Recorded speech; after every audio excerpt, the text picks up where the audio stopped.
Bienvenidos a la presentación Control Proporcional Integral, en la cual veremos los diagramas de bloques, diseño de controladores, regulación automática y el control proporcional integral. ¡Comencemos! A continuación vamos a ver el tema diagramas de bloques. Este es un tema introductorio que nos va a permitir comprender más adelante algunos conceptos que se verán. Entonces, vamos a comenzar con la definición. Los diagramas de bloques son aquellos que nos permiten representar gráficamente, visualmente y de una manera fácil y sencilla las funciones de transferencia, es decir, el comportamiento dinámico de un sistema de control.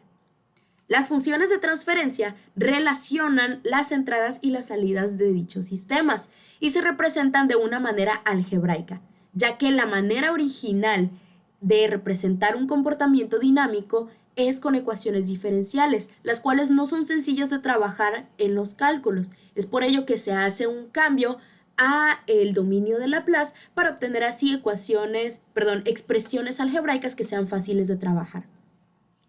Los diagramas de bloques tienen 4 elementos básicos: las líneas, los puntos de sumatoria, los puntos de bifurcación y los bloques. Cada uno de estos elementos representa una expresión algebraica que, aplicándola a partir de un diagrama dado, podríamos obtener como resultado nuestra función de transferencia. Vamos a ver cómo identificar cada uno de estos elementos con un ejemplo a continuación. Primero que nada tenemos las flechas. Las flechas indican un flujo de información, indican las variables con las que estamos trabajando y podemos encontrar muchas de ellas en nuestro diagrama.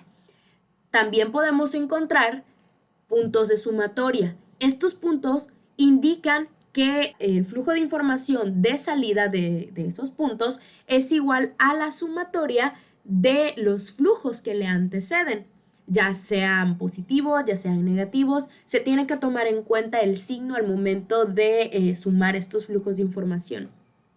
Podemos encontrar uno o podemos encontrar más. En este caso solamente hay uno. También vamos a ver dentro de los procesos cuáles son los puntos de bifurcación, que es este que se está resaltando. Estos puntos nos dicen cuáles son las corrientes que llevan exactamente la misma información. Por ejemplo, aquí nosotros vemos que hay una corriente o una flecha de entrada que lleva la información de A.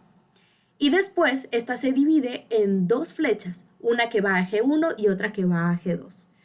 Con esto nosotros entendemos que ambas flechas llevan la misma información, cada una de ellas va a ser igual a A porque es el flujo que les antecede antes de la bifurcación. Podemos encontrar igual uno o varios de ellos. Y por último están los bloques. Los bloques nos indican cuál es la transformación que va a sufrir cierta variable. Se representan con funciones. En este caso, pues cada una función se llama G1 y otra G2. Y de manera algebraica se representan con multiplicaciones. El flujo de salida de un bloque va a ser igual a la multiplicación de la función de ese bloque por la variable que está antecediéndolo. De manera que si nosotros nombramos a la salida de G1 como Z, tendríamos que Z va a ser igual a G1 por A. A partir de estas reglas, nosotros obtenemos una tabla de reglas algebraicas para diagramas de bloques. Entonces, si nosotros vemos cada una de estas reglas, es básicamente lo que les acabo de explicar, pero aplicado a distintos ejemplos. Este es un formulario útil para poder utilizarlo en los procesos de los que querramos obtener sus funciones de transferencia. Vamos a ver de manera rápida cada uno de estos ejemplos. Al inicio tenemos una expresión que dice Y es igual a A menos B menos C. Si nosotros nombramos a la corriente que sale del primer punto de sumatoria como Z, entonces tendríamos que Z es igual a A menos B, ya considerando los signos de las corrientes que están intersectándose con ese punto de sumatoria. Lo mismo lo vamos a aplicar a la corriente de salida Y.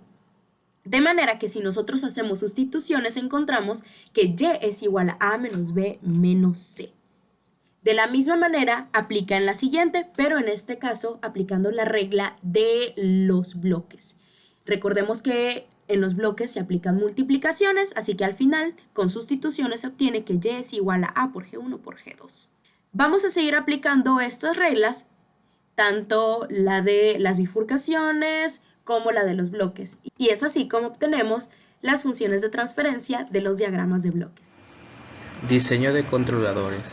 La función de un controlador en un sistema de control automático es modificar el comportamiento del mismo, de modo que podemos ajustar desde el rebozo, el tiempo de establecimiento, margen de fase, entre muchas más. Estas son especificaciones previas en el diseño.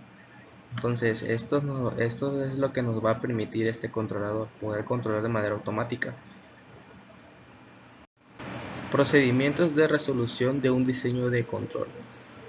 El proceso de diseño realmente es una serie de pasos que van a permitir fijar las especificaciones deseadas, desde los elementos adecuados para esta construcción hasta diseñar ese controlador adecuado. En el diagrama podemos observar, en ese diagrama de flujo, desde el inicio hasta el final, donde están colocados los 7 pasos que vamos a usar. Si por ejemplo en el paso número 4, como aparece en el diagrama, no es posible, se vuelve a regresar hasta entender el problema. Y si es posible, sigue avanzando y podemos retornar de nueva cuenta para como un pequeño análisis. Vamos a ver ahora los pasos que vamos a usar para el diseño de los controladores. En el paso 1 es entender el proceso y traducir los requerimientos del comportamiento y especificaciones temporales, frecuenciales y de situación de polos y cero. En este paso vamos a comprender exactamente el proceso, qué se debe de saber, las ecuaciones que vamos a usar, de una forma más o menos correcta. En el paso número 2 es la elección de sensores y actuadores. En este vamos a tener en cuenta las variables físicas a medir o traducir, así como el rango de funcionamiento. Podemos tener factores que hay que considerar como la tecnología, el comportamiento funcional, las propiedades físicas, los factores de calidad y también el coste. En el paso número 3 es desarrollo de un modelo lineal. Ya elegido los sensores y actuadores, vamos a analizar con profundidad el proceso y hace necesario un modelo matemático del sistema que sea exacto y manejable. Esto es un modelo reducido y lineal de un sistema real.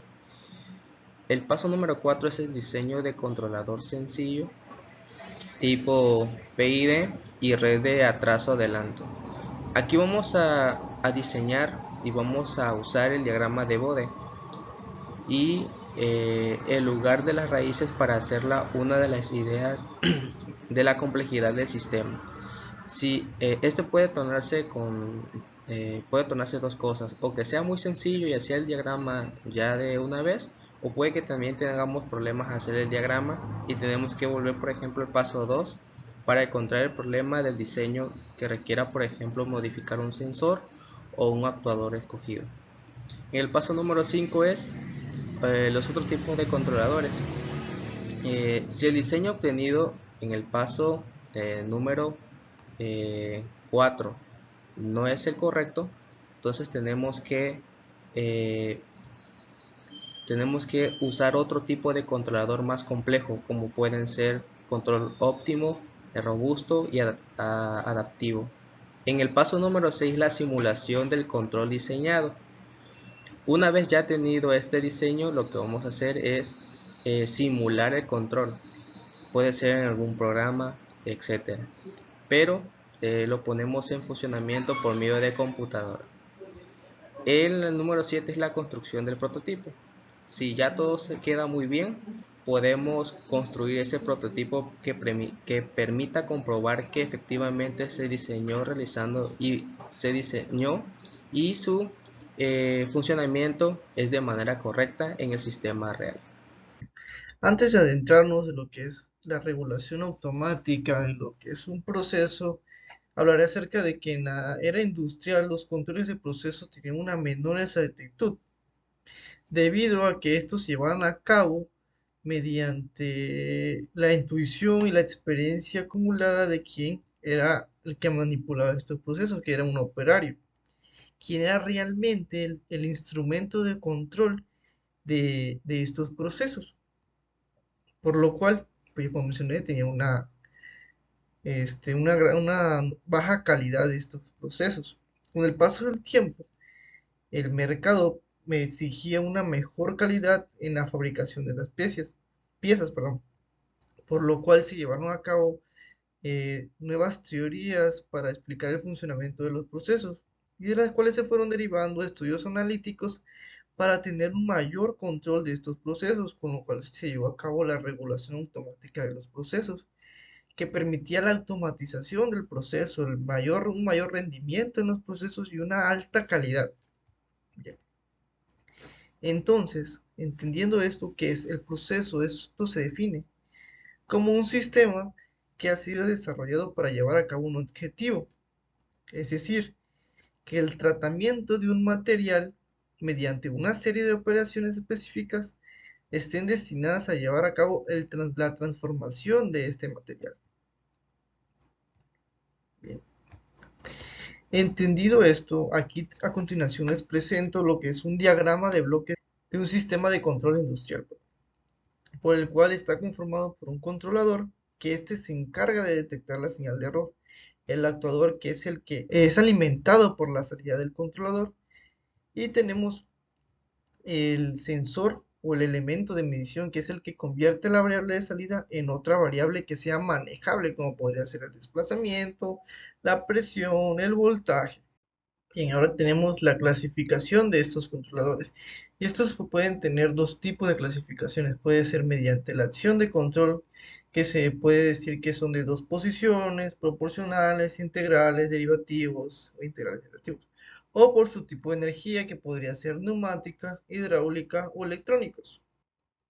Bien, empecemos por los controladores autooperados. Para explicar cómo funciona esto, supongamos que la presión de salida sea más baja que la presión de referencia, que esta está determinada por el punto de ajuste.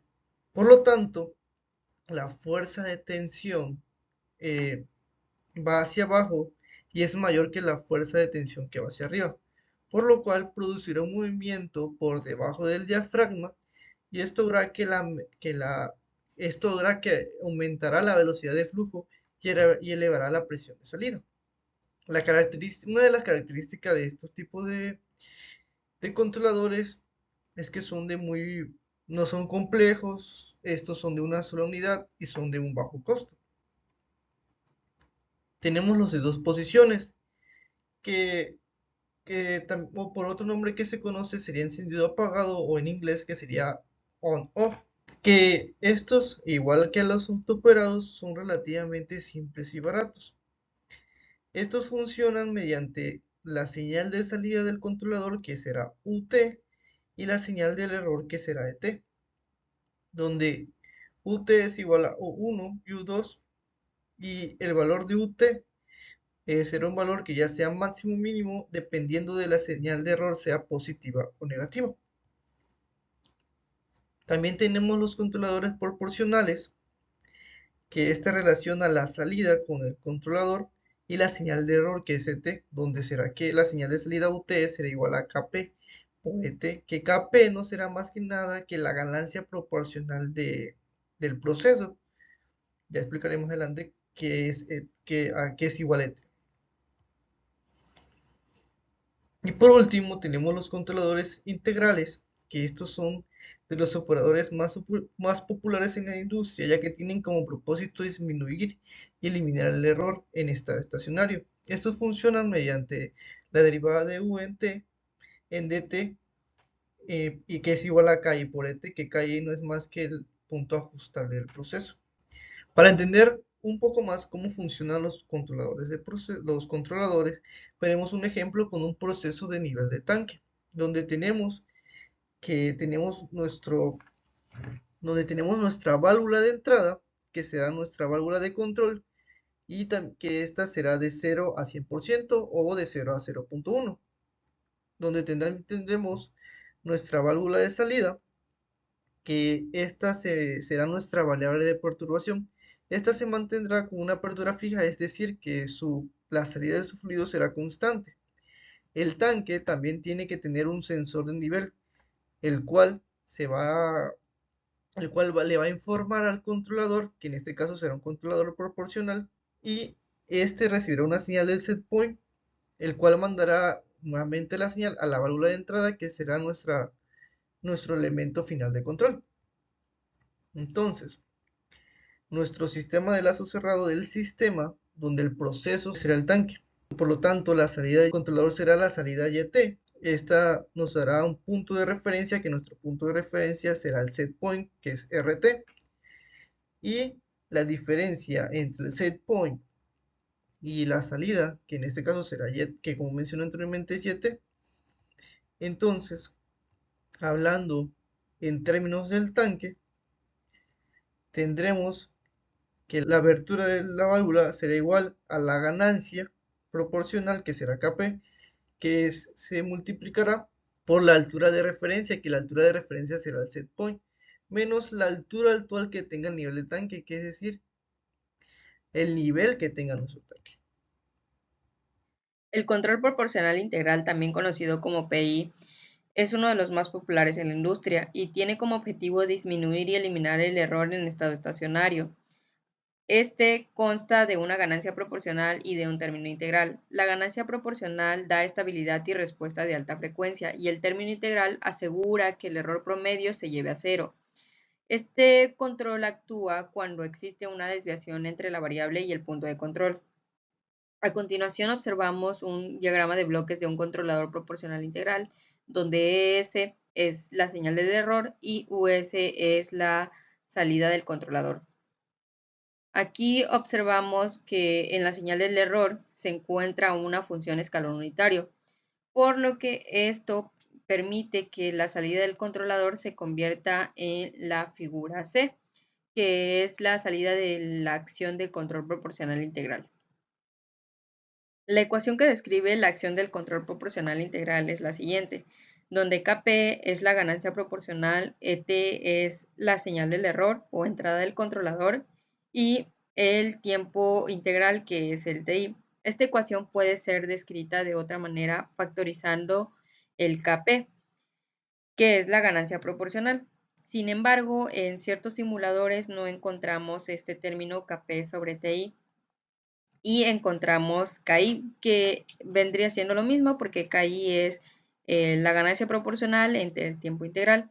Esta ecuación puede ser expresada mediante su función de transferencia, que es la ecuación que observamos aquí, que es la salida del controlador entre la señal del error, que es igual a la ganancia proporcional por 1 más 1 sobre el tiempo integral por S. Pero esto, ¿cómo afecta en un sistema de control? Para empezar, los valores de la ganancia proporcional y el tiempo integral son valores que pueden ser ajustados. El tiempo integral ajusta la acción de un control integral, mientras que cuando existe un cambio en la ganancia proporcional afecta a ambas partes, a la integral y a la parte proporcional. En el control integral de una planta, la señal de control, que es la señal de salida a partir del controlador, es en todo momento el área bajo la curva. Por eso es que el control proporcional integral tiene una parte integral, ya que ésta se define como la sumatoria del área bajo la curva. Entonces, el efecto del control proporcional integral es que la suma de los errores del pasado hasta el error actual, en el momento, que vendría siendo la señal del error, ET, multiplicado por una ganancia proporcional. Entonces, estas dos ecuaciones se suman y nos da la ecuación que obtenemos anteriormente de la acción del control proporcional integral. La ganancia proporcional se le añade para que el valor llegue de una manera más rápida a ser cero. Aquí el área va a ir disminuyendo y es lo que nosotros buscamos para que la salida del controlador se vuelva constante. A continuación observamos un ejemplo de aplicación del control PI en un proceso de nivel de un tanque. En este tenemos la señal de referencia del tanque, el control proporcional integral y el llenado del tanque.